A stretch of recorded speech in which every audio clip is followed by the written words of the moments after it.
अस्सलामुअलैकुम, hello students, welcome back to my channel. आज मैं स्टार्ट करने जा रही हूँ क्लास 9th एक्सरसाइज है हमारे पास 1.1। इसका क्वेश्चन नंबर 4। क्वेश्चन नंबर 4 में हम बता रहे हैं कि name the property used in the following. कौन सी प्रॉपर्टी इसमें यूज हो रही हैं। प्रॉपर्टी से पहले आपको प्रॉपर्टीज का पता होना चाहिए, कौन कौन सी प्रॉपर्टीज किस फॉर्म में हमारे पास यूज होती है। अब हमारे पास कुछ प्रॉपर्टीज इधर दी हुई हैं। सबसे पहली प्रॉपर्टी है क्लोजर प्रॉपर्टी। क्लोजर प्रॉपर्टी का मतलब है क्लोज होना, कि उसी में ही रहना। अगर ए प्लस बी कोई भी दो एलिमेंट है जो रियल नंबर से बिलोंग करते हैं, अगर उनको ऐड करें तो वो जो उनका आंसर आना चाहिए वो भी किसी क्लोज में ही आना चाहिए, तो हम कहेंगे वो क्लोजर प्रॉपर्टी है। अब देखिए, ए प्लस बी एलिमेंट है आर के साथ, अगर इनके 2 + 3 = 5 एलिमेंट, 5 भी किसके एलिमेंट बिलोंग कर रहा है, रियल नंबर से। Commutative property. कम्यूटेटिव प्रॉपर्टी क्या होती है? कम्यूटेटिव प्रॉपर्टी का मतलब होता है मुतबादला। तबादला करना, तबादला करो लेकिन आंसर सेम आए तो उसे कहते हैं कम्यूट कर रही है आपस में। A plus B is equal to B plus A, mean के कोई भी दो वैल्यू हैं, अगर उनको A plus B is equal to mean के तबादला अगर करें तो उनके आंसर पे कोई भी फर्क ना आए तो उसे क्या कहते हैं, कम्यूटेटिव प्रॉपर्टी। सेम ऐसे ही एसोसिएटिव प्रॉपर्टी है। इसमें 3 चीज़ों के बारे में पूछा जाता है, लेकिन इनकी हालत तो सेम रहती है, बट इनकी सिर्फ ब्रैकेट्स में फ़र्क चेंजिंग आ जाती है। A plus B plus C is equal to A plus B plus C. तो अगर हम रखें 2 + 3 + 5 इज इक्वल टू 2 + 3 पहले ब्रैकेट आ गई, +5 बाहर चला गया। इसमें राइट साइड पे 2 था और लेफ्ट साइड पे क्या हो गया, 5 चला गया। तो 2 + 8 इज इक्वल टू 10 होते हैं और 5 + 5 भी 10 होते हैं। इस तरह हमारे पास आइडेंटिटी को किसी भी नंबर से प्लस करें और हमारे पास आंसर वही आए तो हमारे पास वो कहते हैं एडिटिव आइडेंटिटी, मीन के ऐड करें तो हमारे पास आंसर फ़र्क ना पड़े। जिस तरह अगर हम कहते हैं 5 + 0 = 5 या 0 + 5 = 5, मीन के हमारे पास आंसर में कोई फ़र्क नहीं पड़े, तो हमारे पास यहाँ पे 0 क्या है, एडिटिव आइडेंटिटी है। 0 हमारे पास क्या है, एडिटिव आइडेंटिटी। इन्वर्स का होता है A plus minus A, mean के किसी भी एडिटिव को उसके इन्वर्स से प्लस माइनस करें तो उनका आंसर हमारे पास 0 के फॉर्म में आए तो वो कहते हैं इन्वर्स, एडिटिव इन्वर्स। 6 + -6 है इक्वल -6 + 6, तो हमारे पास क्या है, 0। तो ये हमारे पास क्या बन जाएगा, एडिटिव आइडेंटिटी। इसी तरह पहले हमने एडिटिव प्रॉपर्टीज़ की है, अब हम कर रहे हैं मल्टीप्लिकेटिव प्रॉपर्टीज़। मल्टीप्लिकेटिव प्रॉपर्टीज़ में क्लोजर प्रॉपर्टी क्या है, ए बी एलिमेंट किसका है, आर का। अगर ए भी बिलोंग करता है आर से तो उनको अगर मल्टीप्लाई करें तो वो भी किससे बिलोंग करना चाहिए, रियल नंबर से। तब हम करेंगे कि ये क्लोजर प्रॉपर्टी अंडर मल्टीप्लिकेशन है। 2 × 5 इज इक्वल टू 10। 10 हमारे पास क्या है, एलिमेंट है किसका, 10 हमारे पास एलिमेंट है रियल नंबर का। इस तरह कम्यूटेटिव प्रॉपर्टी हम अंडर एडिशन पढ़ चुके हैं, अब है अंडर मल्टीप्लिकेशन।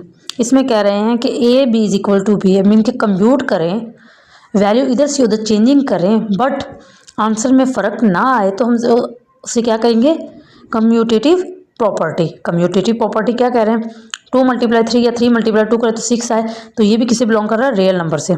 इसी तरह अब आता है एसोसिएटिव। एसोसिएटिव में हमें पता है कि 3 वैल्यू आती हैं, आती सीक्वेंस के साथ है, बट उनकी सिर्फ ब्रैकेट्स में कि पहले लेफ्ट साइड पे ब्रैकेट लगाते फिर राइट साइड पे ब्रैकेट लगाते हैं।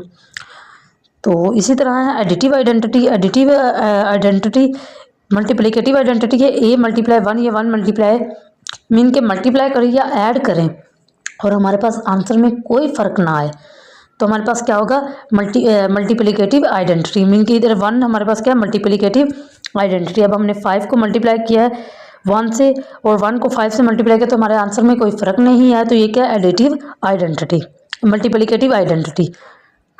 इसी तरह इन्वर्स को 1a × 1/a या is equal to 1/a multiply, mean के मल्टीप्लिकेटिव इन्वर्स होता है कि उसको उसी के रेसिप्रोकल से मल्टीप्लाई करें और हमारे पास आंसर 1 आए। किसी भी डिजिट को उसके रेसिप्रोकल से मल्टीप्लाई करें और हमारे पास आंसर 1 आए तो वो कहता है मल्टीप्लिकेटिव इन्वर्स। उम्मीद करती हूँ आज की आपको समझ आ गई होगी। आगे हमारे पास डिस्ट्रीब्यूटिव प्रॉपर्टी। डिस्ट्रीब्यूटिव प्रॉपर्टी क्या कहलाती है, अगर a + b + c रखें तो हमारे पास अगर a को b से पहले मल्टीप्लाई करें फिर a को c से, तो ये क्या होता है, left distributive property of multiplicative inverse. Over addition, addition के लिहाज से मल्टीप्लिकेटिव हो रहा है। इसी तरह उन्होंने लेफ़्ट डिस्ट्रीब्यूटिव प्रॉपर्टी नेगेटिव में दी है, फिर आगे पॉजिटिव में राइट डिस्ट्रीब्यूटिव प्रॉपर्टी दे दी, ए प्लस बी ब्रैकेट पहले लगा दी और बाद में सी कर दिया। तो हमारे पास क्या आ गया, A C plus B C is called right distributive property of multiplication over addition.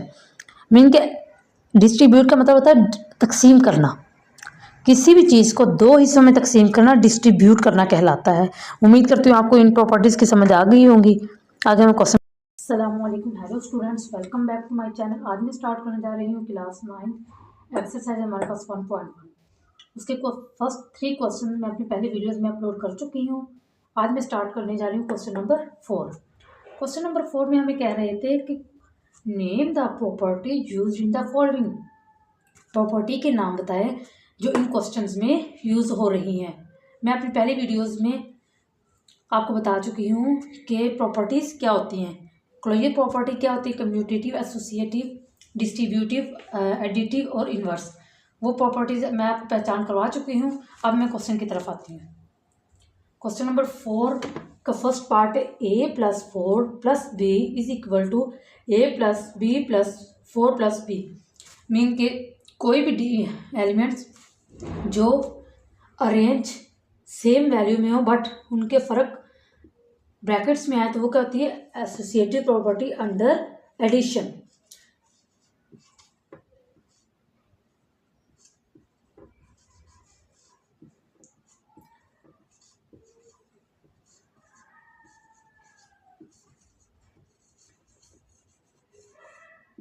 Of addition.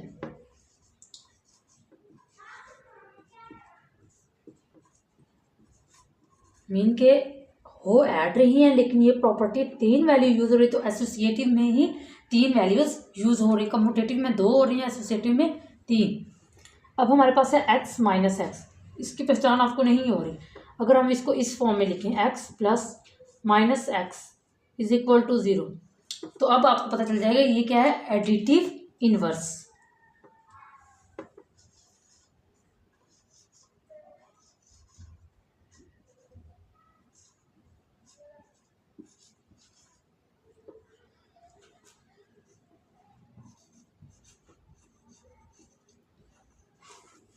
अब है हमारे पास question number 2 plus √2 plus √3 is equal to 3 plus 2। तो हमारे पास ये क्या है, हमें ये पता चल रहा है कि दो प्रॉपर्टीज आपस में क्या हो रही है, कम्यूट हो रही हैं। तो ये क्या है, कम्यूटेटिव प्रॉपर्टी।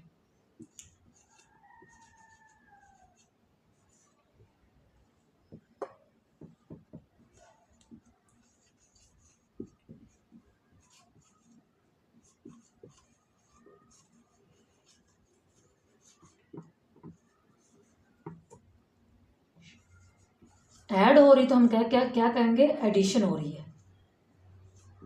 अब इसी तरह से A B plus C is equal to A B plus A C. तो ये हमने कहा था कोई भी प्रॉपर्टी जो ब्रैकेट के बाहर ए की वैल्यू से अलग डिस्ट्रीब्यूट हो जाए तो वो कहते हैं डिस्ट्रीब्यूटिव प्रॉपर्टी। अब आपको पता है कि ए भी डिस्ट्रीब्यूट हो गया और ए सी भी डिस्ट्रीब्यूट हो गया। अब जब दोनों डिस्ट्रीब्यूट हो गए तो हमारे पास क्या आएगा, डिस्ट्रीब्यूटिव प्रॉपर्टी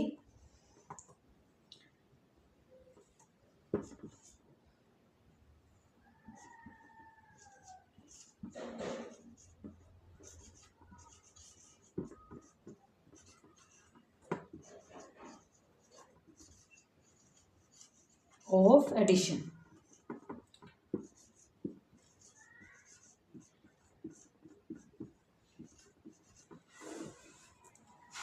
सिक्सटीन प्लस 0। अब 0 क्या है, आप लोग पता चल रहा है कि कोई भी वैल्यू जिनको ऐड करे और हमारे पास आंसर में कोई भी फर्क ना आए तो हमारे पास क्या होगा, एडिटिव आइडेंटिटी। हमारे पास इधर 0 क्या है, एडिटिव आइडेंटिटी, क्योंकि इसको जिस भी चीज़ से मल्टीप्लाई प्लस करें और हमारे पास आंसर में कोई फर्क नहीं आता।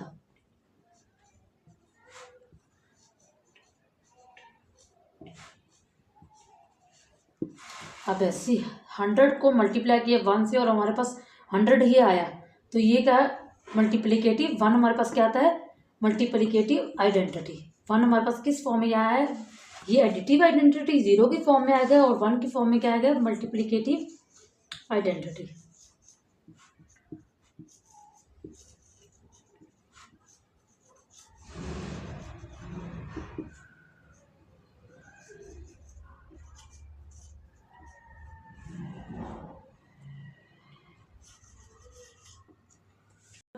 सेवन आ गया है, 4 मल्टीप्लाई 5 मल्टीप्लाई 8, वैल्यू क्या है सेम, बट ब्रैकेट्स क्या हो रही है चेंज।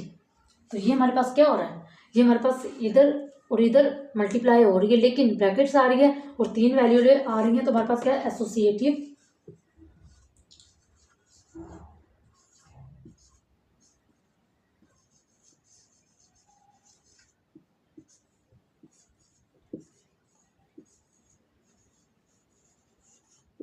ऑफ मल्टीप्लाई, और पहले ऐड हो रही थी, अब क्या हो रही है मल्टीप्लाई हो रही है।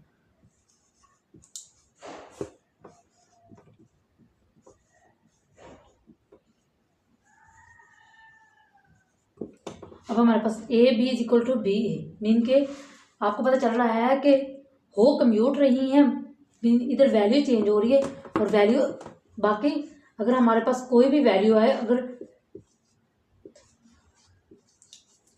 तो आंसर सेम आए, लेकिन वैल्यू चाहे कम्यूट एक दूसरे के, ए भी पहले आ जाए बी ए बाद में आ जाए, तो ये क्या है कम्यूटेटिव, कम्यूट हो रहे हैं, कम्यूट हो रहे हैं, कम्यूट होने का मतलब तबादला हो रहा है, इनके आपस में चेंजिंग हो रही है, लेकिन अगर हम इनका आंसर निकालें तो हमारे पास आंसर क्या होगा सेम।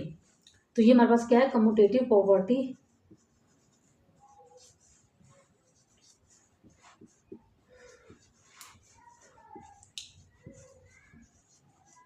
ऑफ, मीन के पहले ऐड हो रही थी अब क्या हो रही मल्टीप्लीकेशन। उम्मीद करती हूँ आज की आपको वीडियो समझ आई होगी। प्लीज़ लाइक सब्सक्राइब करना ना भूलिएगा। आज के लिए अल्लाह हाफिज़।